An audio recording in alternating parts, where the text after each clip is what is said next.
Hello everyone, welcome again. আজকে এই ভিডিওতে আমরা দেখব before email marketing something we should know. আমাদের কি জানা উচিত আসলে ইমেল মার্কেটিং করার আগে। দেখুন, অধিকাংশ ইমেল মার্কেটিং ফেল হওয়ার পিছনে কারণ হচ্ছে তাদের ইমেলগুলো স্প্যামে যায়। কিন্তু এই স্প্যাম আসলে কেন যায় এটা আমাদেরকে জানতে হবে। এটা জানতে গেলে আমাদেরকে জানতে হবে DKIM SPF DMARC এগুলোর ইলাবোরেশন কি।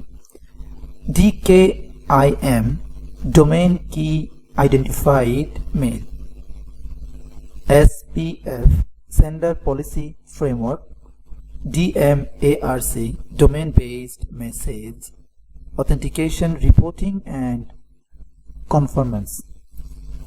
এইগুলো আসলে কি? এগুলো হচ্ছে গুগলের ইনস্ট্রাকশন।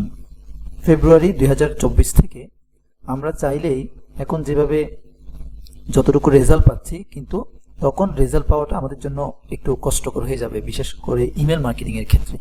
কারণ হচ্ছে যখনই আমি ইমেল মার্কেটিং করব, যত সহজে এখন করতে পারছি তখন আমরা করতে পারবো না। তার কারণ হচ্ছে তখন আমাদেরকে সেন্ডার পলিসি ফ্রেমওয়ার্কের যে রিকোয়ারমেন্টগুলো আছে, আমি আপনাদের সাথে লিঙ্ক শেয়ার করব, সেটা আমাদেরকে ফলো করতে হবে। অর্থাৎ আমি যদি আমার ইমেল ক্যাম্পেইন করি বা আমার যে জিমেলটা, সেখানে আমি sender policy framework DKIM DMARC এর মাধ্যমে যে কোনো একটা পলিসি আপনি ফলো করতে পারেন।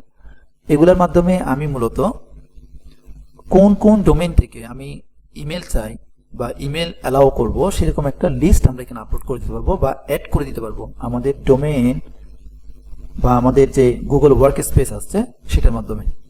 সো সেটা সামনে একটু ডিফিকাল্ট হয়ে যাবে, বাট স্টিল আমরা ইমেল মার্কেটিং করছি এবং ইমেল মার্কেটিং এ আপনি ভালো একটা রেজাল্ট পাবেন। সো ইমেল মার্কেটিং এ আরেকটা বিষয় আপনারা দেখেন যে অনেকে ইমেল ক্যাম্পেইনে লিখে দেয় যদি ইমেল না পান তাহলে স্প্যাম চেক করুন। সেক্ষেত্রে গুগল যখনই আপনার ইমেলের স্ট্রাকচার বা কন্টেন্টের মধ্যে আনওয়ান্টেড কোনো কিছু অথবা তাদের রুলস রেগুলেশনের বাহিরে যদি কিছু পায়, সেক্ষেত্রে আপনার মেইলটা অবশ্যই স্প্যামে দিয়ে দিবেন। আর এটার জন্য গুগলের কিছু নির্দিষ্ট রেগুলেশন আছে, রিকোয়ারমেন্ট আছে।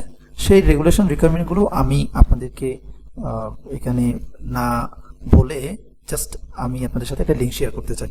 আশা করি আপনারা লিঙ্কটা পড়ে বুঝে নেবেন এবং ইমেল মার্কেটিংয়ের জন্য আমাদের এই প্র্যাকটিসটা সবসময় করতে হবে।